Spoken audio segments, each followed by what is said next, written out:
knows he's gonna get fed. Yeah, I mean that's the thing. So yeah, that's why I say like we don't own the cat. The cat owns us. Yeah. Moved in. Yeah. Gypsy cat. That's how they do Just it. came and moved it and just claimed their territory. And you have to evict her. You have to go to get court orders or something. I'm not sure. All right, here we go. We are doing. It's the podcast, man. It's been years, and here's the thing. For those of you who don't know, I had a podcast years ago. I did 25 episodes, maybe 30, something like that. And I'm still in the process of getting them uploaded on the new site at halbowman.com. And the deal with the podcast was I loved it. I just didn't think anybody was listening because I would look on YouTube to see if anybody watched, and a few hundred people, but I don't know. I didn't think it was that, but because I didn't know how to check the metrics with the other podcast stuff, like how do you see your, and I finally checked that, and dude, like thousands of people were listening. I had no idea. Wow. Yeah. So I figured let me kick this thing back up. And and so here we go. All right, so here we go. We're gonna kick it off. This is new and improved, and just like old school, man, we are rolling. Let's do this thing. This is professional.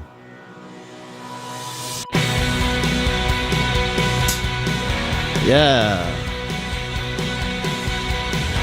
All right, let's have some announcements before we get started. Coming up, I have dates, man. Awesome dates. This next week, I'm going to be at Dubisky Career High School in Grand Prairie ISD. Man, that is an amazing place with Tristan Booth, principal, and just awesome teachers I met at the last event I did in Dallas. I have meetings with Courtney Peck, principal at North Forney, and North Crowley High School with Stephanie Allen. And I'm going to swing by Summit High School while I'm on the road, and then head back home. And coming up next month, the first Saturday in February, it is the Texas Rural Education Association, TREA, event in Hawkins, Texas. It's a free event for those member schools and member districts of the TREA, and you can sign up online at halbowman.com. All right. Here we go, man. I have no idea which episode this is because I've lost track. And but our first guest is Tristan Tarpley. What's up, brother? What's going on? So here's the thing, man. You made you claim to fame with our first video, one of our interviews. You got crazy views. Yeah. Because you hate school. Man, if there's one thing I want to be known by in life, I want to be known as the guy who hates school. All right, so but here's the deal, man. You tell us. You went to a small private school, right? A small private school. It's a high school we're talking about. I went to the same school from first grade until 12th grade. Oh, they knew you. They knew me. Okay. Yeah. And approximately how many kids did you graduate with? Like 25. All right, so 25. Yeah. And so the valedictorian and the salutatorian was the top 10% of the class. Yeah. All right, I got it. And all right, so in this private high school, were there academic, like rigorous academic standards and expectations? So it's a private school where I'd say half of the kids didn't pay any tuition, and then there a really small percentage of the school actually paid full tuition. And so it was connected to a church. It was very much mission minded to get a quality education, to quality Christian education, to because they wouldn't otherwise be able to afford it. And so a lot of times when I say that I went to a small Christian school, a small private school, they think very hoity-toity and organic lunches with kale salad. And it really wasn't like that at all. Yeah. But that said, they did do a good job of having quality academics along with it, and I think that's something that I have to commend them on. Mm-hmm. And so, at what point? Let me ask you this, because I know I like exaggerated the whole thing. Like you didn't sound like you were screaming, "I hate school!" Right. But right. And by the way, tell everybody how old you are now. I'm 21. Okay, 21. And so you were in school, but at what point, like at what grade did you think, man, this ain't for me? I think kind of subconsciously I always thought like that, but it was kind of like everybody else, everybody else hated school too, right? Mm-hmm. Every junior high hates school pretty much. But it was come around junior year when I started rethinking the whole college thing. I didn't really like school any more or less than anyone else in my class or any of my peers, but they still kind of had the intention of going to college and, then going to maybe grad school or traditional job or, whatever. Right. And so that was the point at which I started considering. My friend Manny and I started kind of talking. I'm like, hey, maybe we don't actually need to go that route. Like maybe it's a little bit more fungible than that. Yeah. All right. So, and right out of high school, when you're graduating from high school, did you have to have this conversation with your parents that, hey, I ain't down with college? I had that conversation about junior year. And then what was their take on the whole deal? Didn't go very well. So both of my parents have master's degrees. They definitely prioritize education. And for the record, I don't hate education. I love education. Sure. I love it. I love learning. I'm a lifelong learner. But, Samuel Clemens, what's his real name? Anyway, he said at one point, I never let school get in the way of my education. That's a good quote. Yeah. Yeah. Mark Twain, that was it. And so, my mom was a little bit more open-minded to it. Her take was, I'm not disappointed in you, I'm disappointed for you. and moms are the best, the crusher. Right. And then my dad's take was, that shouldn't even be an option. You would even consider. That should just be so far off your mind. You need to go to college. Yeah. And I think a lot of it, I definitely came across as just an angsty teenager who wanted to buck the system. And so I can see why my dad felt that way. Sure. And more as, we went along, and he kind of actually saw that I had a plan, and I was, it wasn't a work issue. It was a route issue. He's jumped on board to where now he, says I shouldn't go to college right now. Yeah. So I get it. And so out of high school, you didn't go, did you do any post-high school education at all? So I took some college courses in high school so I could graduate early because I wanted the hell out. And so I graduated in December of my senior year. Okay. In March, I moved down to Houston. So, before senior year was even over for most of my friends, I was living in Houston. And then about a year and a half in, I was like, okay, maybe I should, try another semester. At that point, I can say I gave the whole college try, and Yeah. So I took a mini master at Houston Community College, and I hated it again. And I had opportunities coming up in my career, and in my job that I was at the time, and there was a business I was trying to start, and school was just not my priority at that time, and it wasn't where I saw the most opportunity. And so then I, finished that semester, and I did not re-enroll. Yeah, I get it. Yeah, man. Here's the thing. It's such an interesting time because, for a lot of schools, in fact, I was speaking at a school recently where they have every kid on track to go to college, every kid. And the fact is, that's just not fits the DNA of every kid. Right. There's so many opportunities for vocational education, and when kids can graduate from high school with a like licenses and certifications, and mechanics and welding, and they go out and make, like, right now, earn an income and make a living. Yeah. And it's the whole thing about, if you judge a fish by its ability to climb a tree, the fish is going to live its whole life thinking it's stupid. Right, exactly. You got it, yeah. And then the other challenge is financially. I'm not sure we do a great job with our, I guess it would be our fiduciary responsibility in terms of, how to counsel a kid the right way with their profession, or whatever they're, if a kid wants to be a teacher, man, going and ringing up $120,000 a debt at Baylor probably isn't the best plan. Right. And I mean, the numbers are clear that tuition prices have gone up insane amounts. Yeah. And income hasn't. I was at Houston Community College yesterday, actually, because I was waiting for my girlfriend to finish something with her registration, and I saw a flyer for a marketing degree, and it said that the average median starting salary was between $26K and $40K. And my dad's first job out of business school was $45K in 1990. Yeah. Cost of living has gone up. Yeah. Tuition has gone up. Salaries haven't. Yeah. And so it's not the safe way to go, really.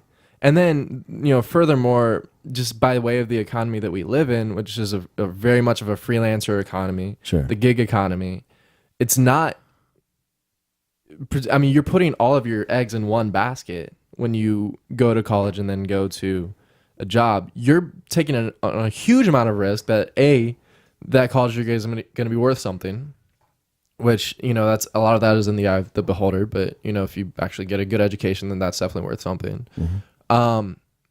And then you're also taking a risk that employer is going to employ you for a while, because that's your only source of income. Yeah. If that's gone, you're screwed. Sure. Which it's not the best way to hedge your risk.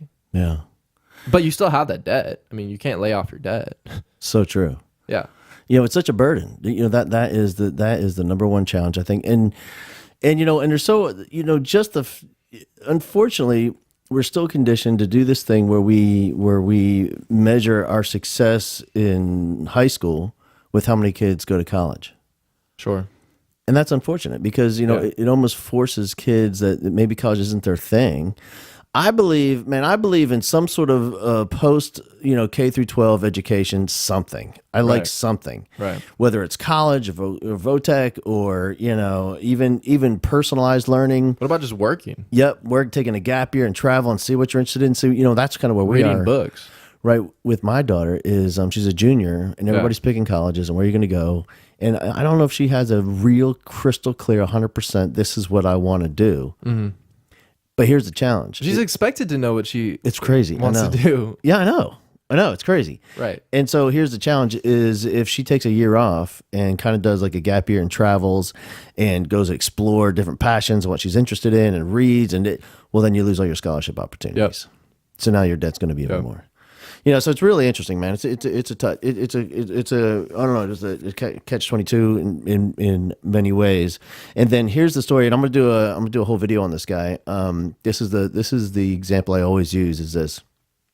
I'm about to go visit him right now because I have a flat tire. So I have a flat tire, and there's a guy down the street, and he fixes flat tires. And so I've been there 3 or 4 times, and he'll patch it. Or if you need a new tire, he'll sell you a new tire because he has tons of used tires in great condition. And they don't always, the size isn't always perfect, but he says it's close enough. Don't worry. And he'll say it's $40. I'll say I'll pay 20, and then he'll say okay 30, and we have a deal. So here's the thing, man. I'm hanging out with this dude, and I said I'm waiting in line. There's people behind me. I pull up, and he the car goes up. You don't have to get out. And he takes the tire off. He puts it in the soapy water to find where the air is coming out. He drills and does the whole thing. He's patching it, and I get out and I go and talk to him. I said, "Hey, man, let me ask you a question. How many of these flats you change in a day? Because I'm looking at all these cars lined up." And he goes, "I don't know, 60. It's $10 cash." And I go, "Wait, you're making 600, dude? You 60 a day?" He goes, "Yeah, well, that's a weekday. Like weekends are a lot busier." And I'm like, "Oh my God, dude." And I said, "Well, how many tires you sell a day?" He goes, "Well, not many. I mean, not like that, maybe like third of the, So hold on. So yours," and he gets the tires for free, by the way, because because a used car dealer they have to put new tires on the car and they take off the other, and they don't want to pay the fine or the fee to go put them in a dump, so they give them away. He takes the tires for free. So he has no cost on his tires. There's no cost on anything really. Right. And he's making, I don't even know what, $800, $1,000 a day cash. He doesn't accept credit. You can't write a check over there, Right. And here's the best part. He's got his mariachi music playing. He's got his kids are playing soccer in the front yard. Yeah. He's grilling fajitas while this is all going on, living his life. Yeah. And so we've got a kid, like a 23-year-old, somebody sitting in a cubicle making 38, who's got 140,000 in debt, and now they got to ring up credit cards too because they got to buy clothes and a whole thing and get a car to get to work. Yeah. And here's this dude making 1,000 cash every day. Which, I mean, I would never knock a guy who works in a cubicle. It's the fact of the matter, though, that if you're doing that because you think you have to do it, that's the only way. Yeah. That's the point at which I'm like, okay, you should probably rethink that. If their dream is to be a financial analyst and then move up the ranks and, whatever, do it. Like, do it. Take on that debt. Do whatever you got to do because you're kind of mortgaging your future. That's your passion. Yeah. If you love it, man. If you love it, go kill it. Right.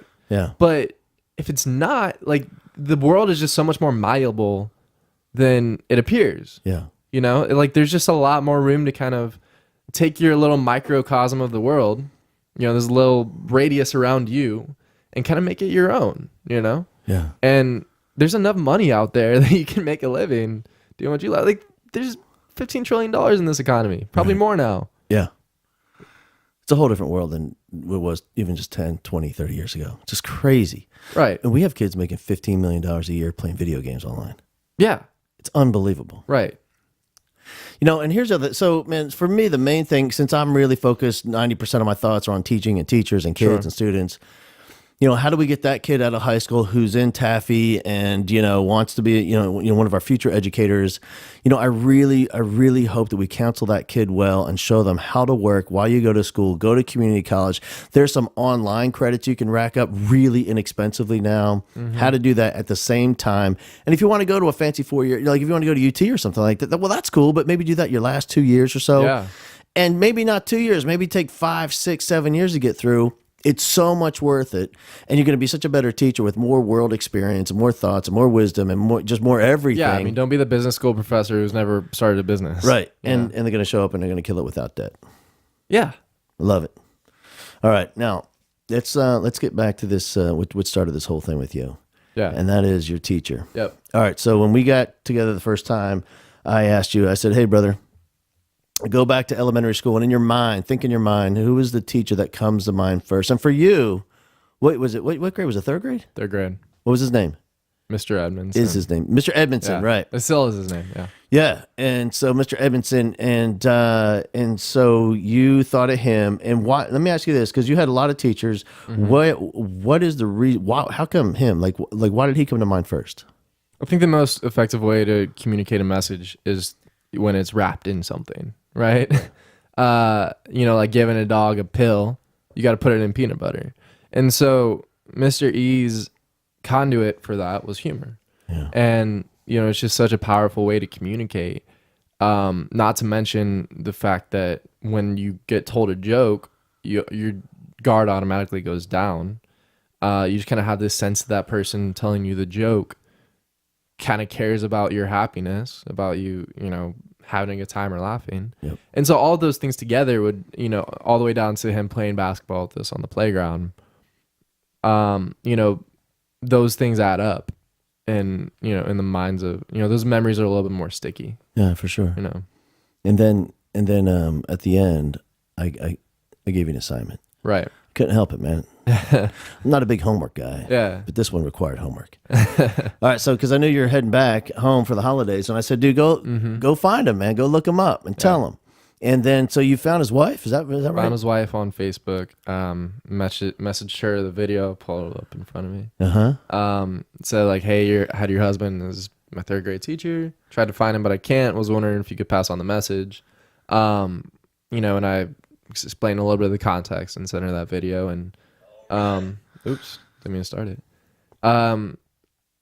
So she, you know, we exchanged a couple of messages after a while, and, you know, she said that she would show it to him, and he watched the video and loved it, and gave a little bit of context, and said that I got his age way wrong. He was 25 when he was teaching me, and I guess he was 35.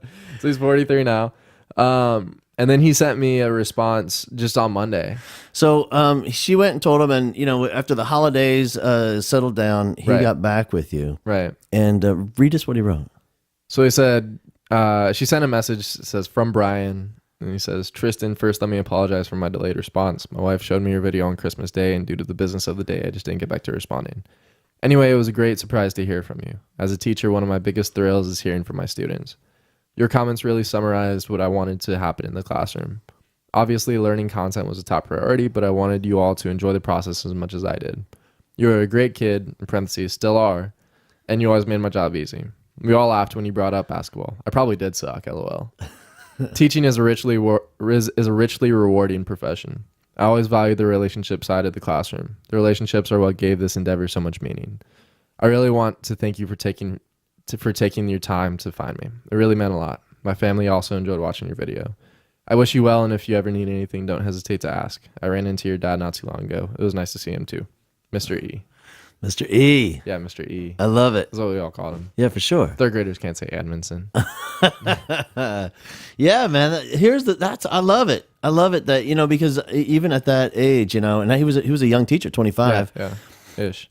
Yeah, and what I love it is like he really got it. Like, so he says, of course, man, like I'm there to deliver the content. That's a top priority. But in addition to that, I want these kids to love it. Love the process as much as I love the process. That's an awesome teacher. Like that alone, it makes a great teacher. And when I go into school and I work with teachers, that's all that I'm looking for. Because if I know if they have that, if they love it, they love the kids, they love the process, already that alone, they're going to be good. Yeah. Now we got to make them great. Yeah. If they don't have that, if I can tell they like authentically don't love the kids, don't love the process, don't love the school, and there's not much. Kind of a lost cause at that point. I know it's not. This probably isn't the career for you. Right. Which isn't a bad thing, man. We have 50% teacher turnover in this business. In 5 years, we lose half the staff. Every 5 years. And, honestly, I wish they had student teaching the first semester of college instead of the last so they would know. Yeah. Well, my mom has that same take about nursing. My mom's a nurse. Yeah. And her take has always been that, you get to the actual residencies and the internships, and then people realize they don't actually want to be a nurse. Yeah. They don't care about people that much. They don't want to draw blood. They don't want to, work 12-hour shifts. They don't want to have to develop nurse's bladder because you can't pee on your 12-hour shift. You know? And so that's always been her take, is that like they should figure that out before they spend 4 years in school and hundreds of thousands of dollars in tuition. Yeah, interesting, man. And so it's funny the nurse's bladder, because teachers have that same joke. Yeah. And but also with like teaching, like that's the only profession on the planet where you like anytime you go to the bathroom, you have to high five like 14 people on the way.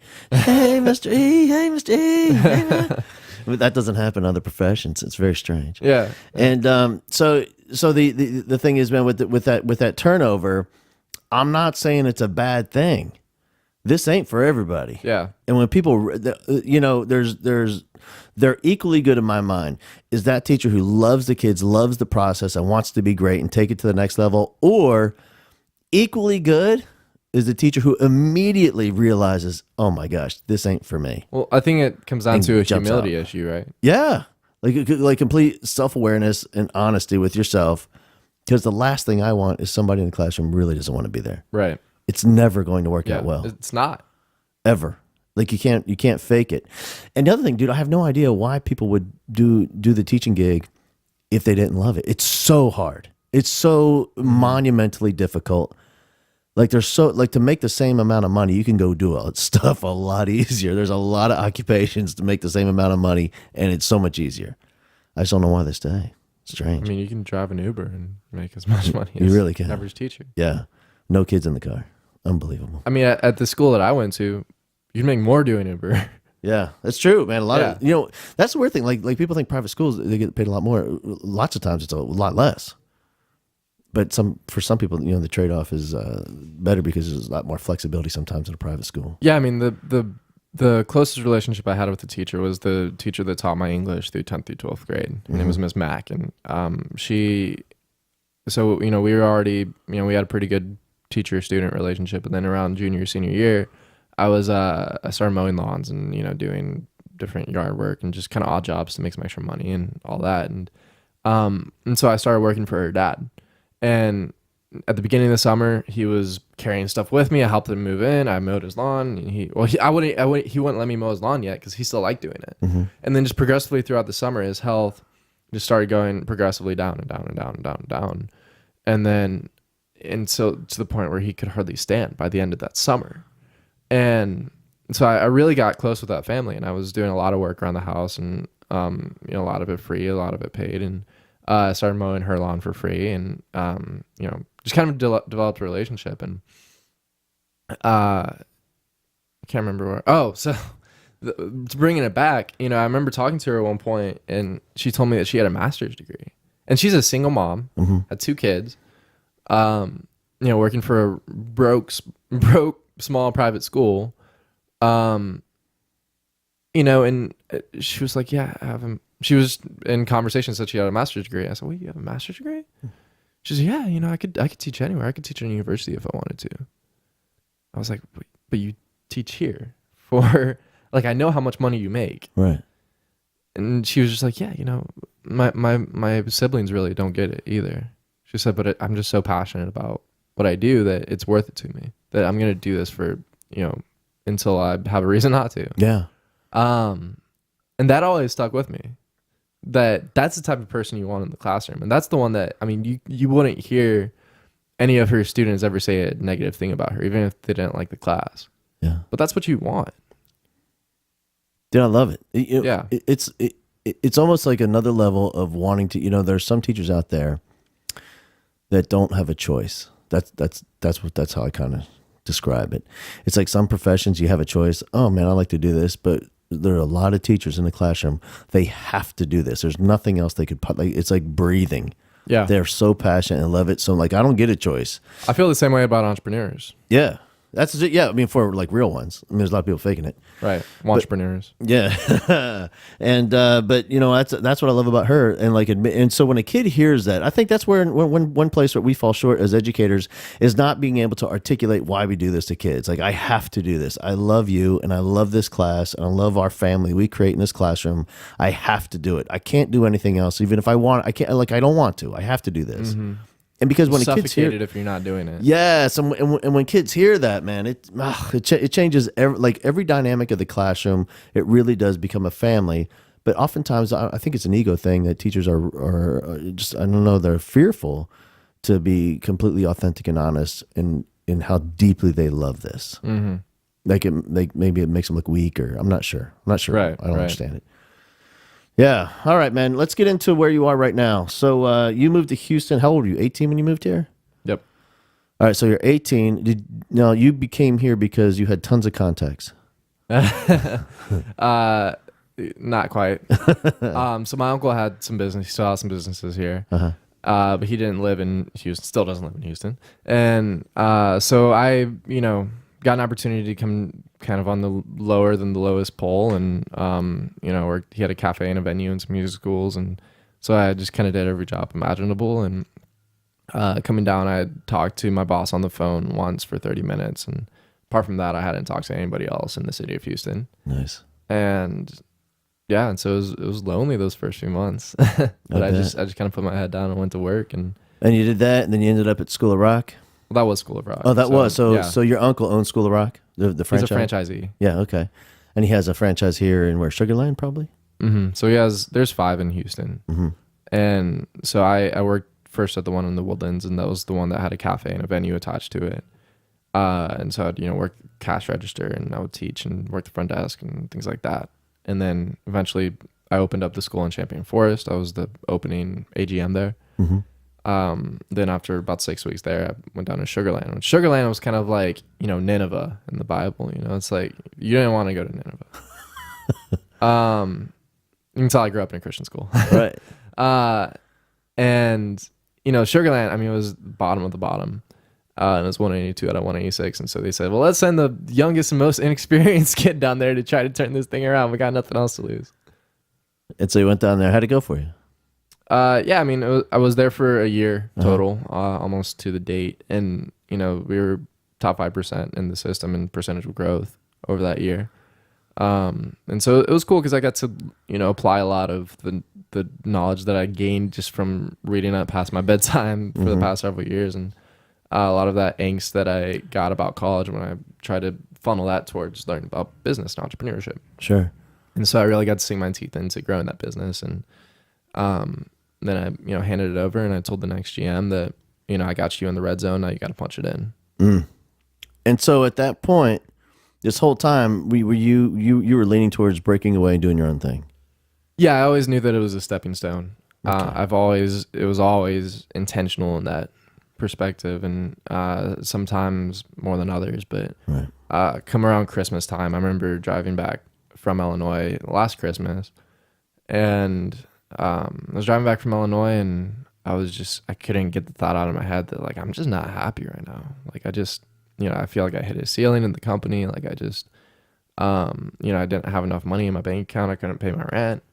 I was making like $36K a year, which is, I mean, not as good money. Like, I could survive on it, but like I mean, I'm in an expensive city. Right. And so then I just kept thinking about these other things I could do. And I had a business that I had been working on, but it, definitely wasn't ready to support me, and we didn't have a product. And so I was just like, okay, I'm going to kind of ramp up my activity to try to get this going, and made some calls, and then eventually partnered up with somebody on she had an agency that she wanted to start, a marketing agency. Mm-hmm. And so I was like, well, let's partner up, and you take 51, I'll take 49, and put in 2 months notice at my job just a couple of weeks later.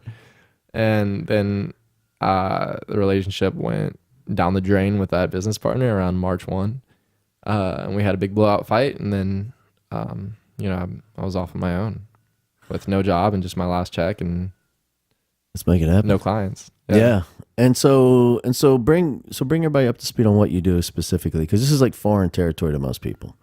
Yeah. It's strange. For people that have never been, without a job and thought, well, I want to make money somehow without a job. Mm-hmm. It's strange. It's like it's a reality shift. So tell everybody what specifically you do and how you pay your bills. Well, now, it's changed. I've done everything from running sound to driving for Instacart to, building websites and everything in between. But now, that I've been able to kind of get a foundation, I have a marketing accelerator for startups. Mm-hmm. And so basically what that means is I have 3 businesses. One is called Marketer, one is called Influencer, and one is called Creator. They're all spelled without the vowel before the R, and then parentheses around the R, because I'm a college dropout and I can't spell. There you go. And Marketer's focused on getting more people buying more and more often. Influencer owns distribution through different social influencers. And then Creator is a creative and production house that I've partnered up on with my lifelong friend.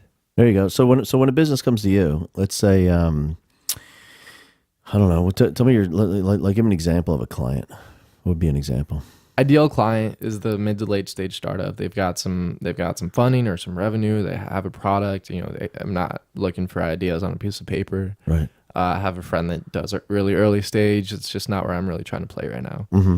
And so they come to me. They either want to take their business to the next level, or they're trying to go to market. But they're looking for a big transformation in their business. And then I kind of own the whole supply chain through those 3 different entities. And so I can take them from point A to point B a little bit quicker and more effectively than by fragmenting it. And so I kind of position myself as the strategic partner that's their advocate, that they're, I'm always on call, the strategist. And then I have my team and my businesses to actually, do that transformational work. Yeah. Nice.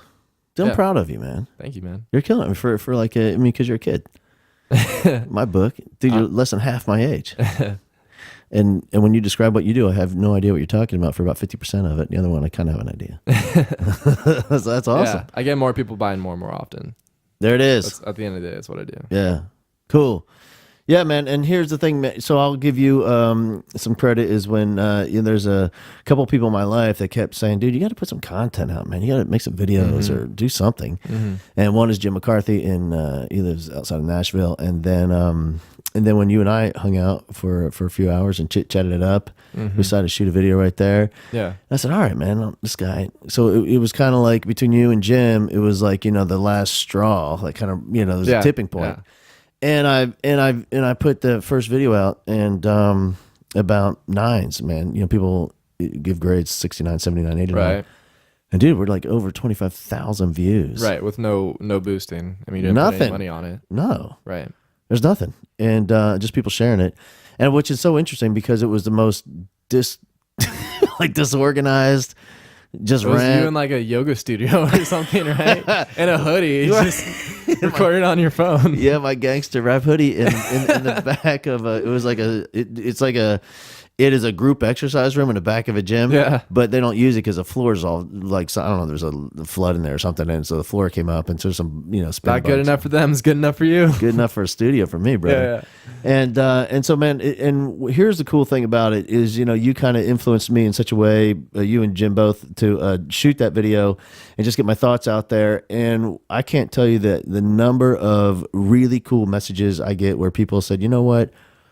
I don't agree with you, but I'm thinking through this. Yeah. you know, which is all I want. Right. You just want to move the needle a little bit. Dude, I just want people to think. Yeah. You know, here's the last thing I want. Let me give you a story. Mm-hmm. Since you went to Christian school, I was teaching high school, and this is years ago. I can't remember. I don't know how 10, 12 years ago, and we were discussing just current events, and a Miss America pageant was on, and one of the big controversial things was that it was like that question, and they asked one of the contestants this question about same-sex marriages, and she says, "I disagree with it because I was raised that way, and my grandmother and grandfather believe that it's wrong, and my parents believe that it's wrong, and the church I go to believe it's wrong, so I believe that it's wrong." Now, I really don't care what she thinks, right? But what I find disconcerting is the fact she didn't say it's always been this way. So if she said, "Listen, I sat down and I really thought through this. I really examined both sides. I read the Bible. I thought about what the intent was and what it is now, and which parts I like. You know, that whole thing. And I came out. I disagree with. Then I'm good. I don't care. Good. Right. But the problem is that thinking, well, that's what everybody else believes. It's around me, so I'm gonna believe it too. That's dangerous. Yeah. You know, well, I think that, you know, I've had a lot of conversations with my dad about church, and I just think that there's, you know, the church and Christianity as a whole, and I think that there's just such a lack of questioning in it. I think it's healthy to question. I think I don't think that anything. I think that's the whole point. I don't think that anything is beyond questioning, and that's biblical. You know, a lot of people think that that's heretical. It's not.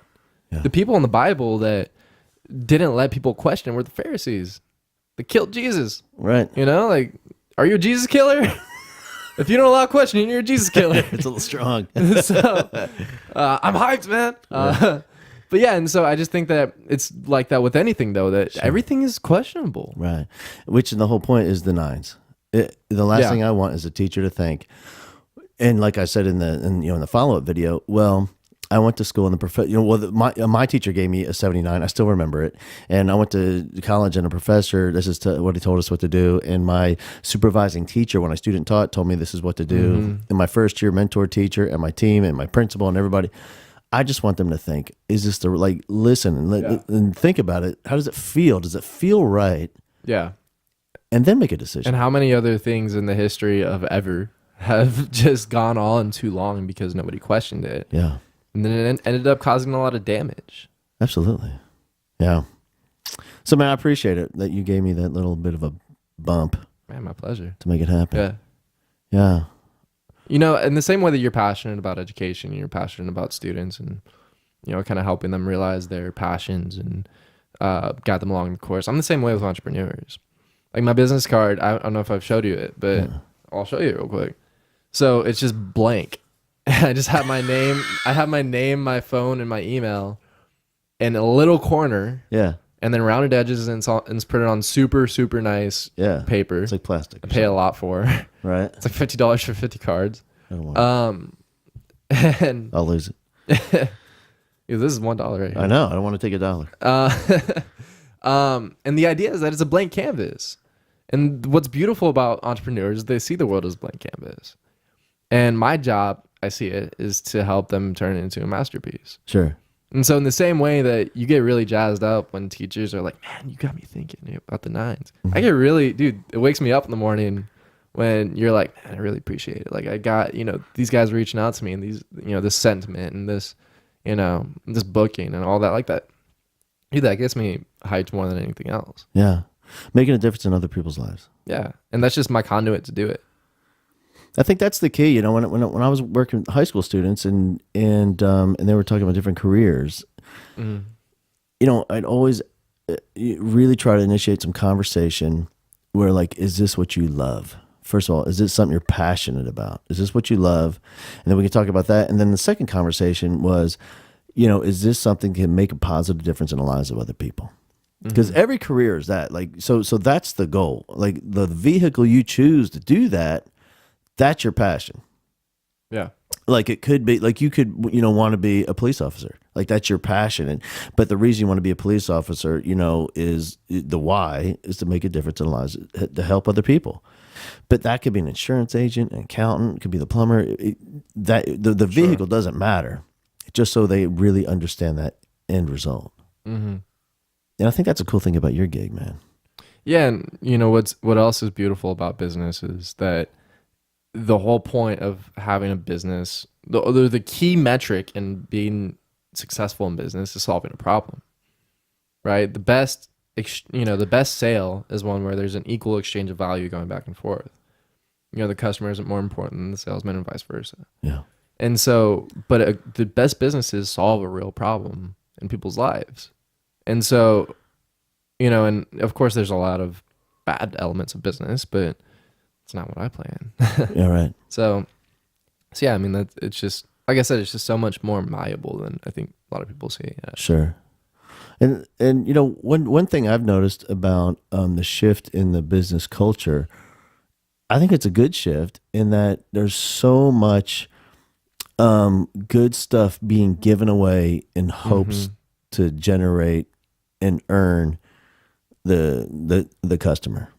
There's so many people right now giving away, in every field, whether it's financial services or health and nutrition, there's so many people out there just giving away free stuff because they know that's going to generate business for them. Yeah, because the sales process, and sales is something I'm actually really passionate about for this reason, that the sales process has gone from used car salesman, where it's all about schmoozing and lines and tactics and things like that.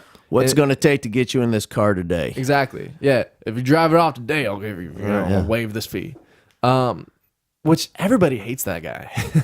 Nobody likes that guy. Right. Except for maybe his mom, unless you try to buy a car from him. And it's gone from that to a process where it's just, how much value can I get? How can I earn your business? Let me just be, people want to do business with people at the end of the day. The people want to be talked to, not talked at. Like with you, dude, I'm just trying to help out. I'm just trying to give you value. Yeah. If I ever get $1 from it, that's awesome. If not, that's awesome. And it's like that with everything. I think that the best salesmen are the people that are like that. Just be helpful to people. Prove your value. Yeah. And I think that, like you said, it's a big shift in the business culture right now. It's a huge shift. Yeah. I think inbound marketing versus outbound. Outbound was, let me call this guy. Let me post this billboard. Inbound is, let me just create an ecosystem and try to get people into my ecosystem and, try to just have my ecosystem in a place where they want to be and that they get value from. And then if they give me money, then I earned it. If not, I didn't earn it. Sure. And I think the making a difference and doing good also is that big shift, not just in individual transactions, but on a large scale. Because if you think about somebody that's trying to do, marketing for their retail business, whatever it is, no one's watching commercials on TV. Right. No one's listening to commercials on the radio. No one's looking at ads in a magazine. It really is tough to figure out how to get attention. Right. And what I've seen, the most effective people are doing really, really good things. And, like a good example is Dove. Like when Dove put out those commercials, I think they messed up the last one. They got in trouble. But prior to that was awesome, man. Yeah. It was all about, body image and feeling confident with who you are and all that stuff. That was amazing marketing. Yeah. Making a difference in people's lives, and which generated business for them. It's great. Yeah. And not to mention that, so I'm a huge advocate for the millennial generation. I'm on the tail end of it. But the millennials, as you know, get a lot of flack from people. They're lazy, entitled, and all that. Yeah. And the thing that you have to look at when you look at millennials is you have to separate what's because of age and what's because of the generation. Every, group of 20-year-olds are kind of, as a whole, a little lazy and entitled. It's just part of youth, But there are also elements that are definitely uniquely millennial. And one of them is that there's not as much of a separation of church and state when it comes to philanthropy and business. And you see that across the board with, Tom's shoes and with Warby Parker glasses, the buy one, give one model, where every pair of shoes they sell, they give one to, Sure, children in need. And same with Warby Parker and glasses. And, or there's a company, I just bought a watch from them called Flex Watches. They have every single watch is tied to a charity, and then 10% of that watch sale goes to that charity. And so there are so many more brands like that are just mission driven. And they're like, I don't need to work my whole life to get rich and then give. I can do it now. I think that that's something that's really powerful about the millennial generation. And I think that it's something that's misunderstood or looked over. Yeah. So I think it's a big thing. Here's what's interesting is all these things are, I think, an amazing shift in consciousness and personality of a generation. But also, this is a generation that people talk about, like this generation of kid graduating right now. People talk about as the laziest generation. Yeah, and the trophy thing. You know, everybody gets a trophy, and they think they're worth more than they really are. What's your? Because that's you, dude. Like that's who they're talking about. Right. And I mean, and because I am on the tail end of Gen Z and the millennials, I'm kind of right in the middle, but I definitely identify more as a millennial, but, you know, for different reasons. But, you know, which ultimately actually is factually incorrect that we're lazy, because we're the most educated generation. And because of your generation, the economy is so screwed up that our tuition prices are so much higher and, you know, incomes are lower. You know, and they talk about how we're antisocial, but dude, so, I mean, when my dad was growing up, he might have had 3 friends. Yeah. You know? Now, like, you can talk to anybody in the world on social media and online and anything, and the world, the communication borders have been broken down. Yeah, they might not go to the sock hop as much anymore, but but relationships in a lot of ways are a lot stronger now, though. And like I said, it's just factually incorrect to say that we're lazy. Because, you know, the other thing is, like you said, you know, a lot of people look at the millennials and say, oh, they just think that, you know, they don't have to follow the rules. Yeah, they don't have to follow the rules that you set. Right. Because you know, there's a little bit of irreverence is healthy. You know? I believe it. Look at anybody that those people admire. Sure. They're just following the rules of the people that they admire. I want to be someone who's admired. Yeah. You know? And there are certain rules you shouldn't break. You shouldn't murder somebody. You know, you should. Those are laws. You shouldn't steal, right? Yeah. You know, you should have good ethics. You should, you know, ethics are hugely important. Integrity is hugely important. Something I pride myself on. Honestly, all that. When it comes to college, when it comes to, okay, let's take a step further, and then I'll stop my little diatribe. Do it. Mark Leary, who you know. I do. Love that guy to death. Yeah. He just texted me earlier in this conversation, actually. He was telling me that he was in this, or he read this article, you know, where there's a guy talking about how they're in this executive team meeting and everybody just started, you know, talking about millennials and, they just blah, blah, blah, blah. Got it. So then the leader, the guy who was kind of organizing that little session, was like, okay, well, let's write out everything that we hate about millennials. You know, let's just put it on the board and evaluate it. And so they said, well, they think that, you know, they take too much ownership over their work. Like they don't, you know, work for their organization, or they think that, you know, selfish. Right. Or like they, you know, deserving. They don't just take what we say at face value and all that. And so then they put all these things out. Right. And then they realize that that's what good employees do.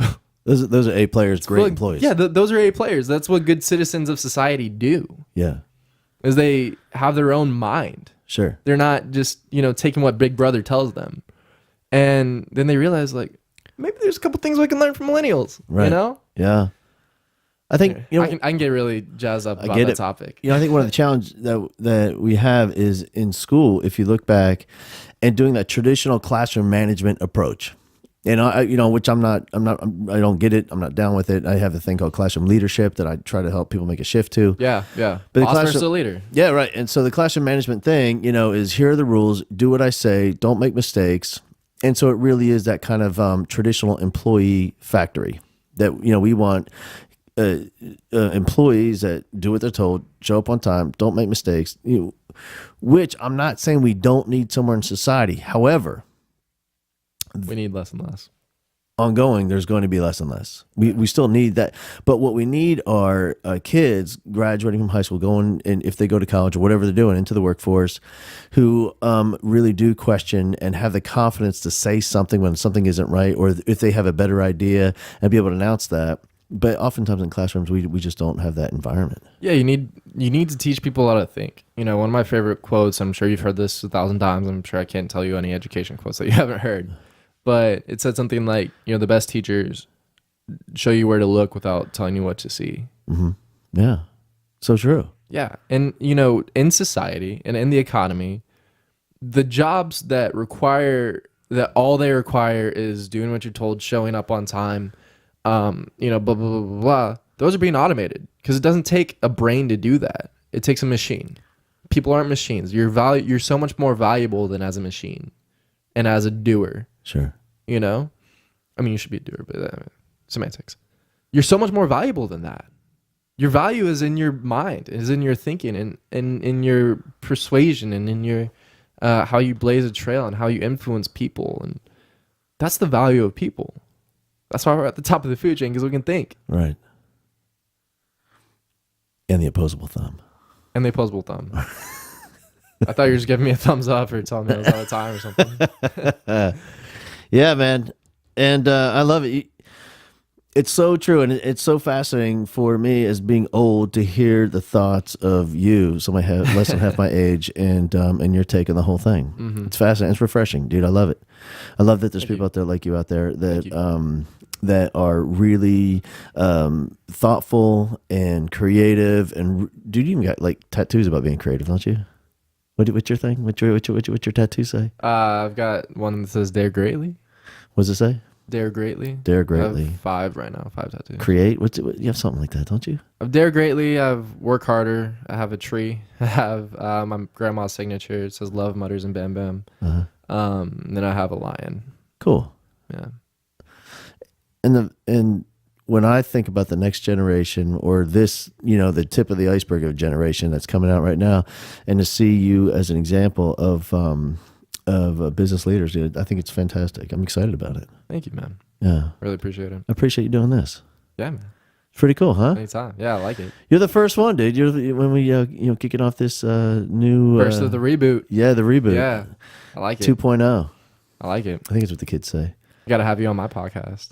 We're gonna do it, man, for sure. Yeah. I love it, dude. Thank you so much, man. I appreciate you and all that you bring to the world. I think you're awesome, and man, and I'll do yours, and then we'll do this again sometime. Sounds Should be good. Yeah, let's do it. Thanks, brother. Thanks, man. Take care.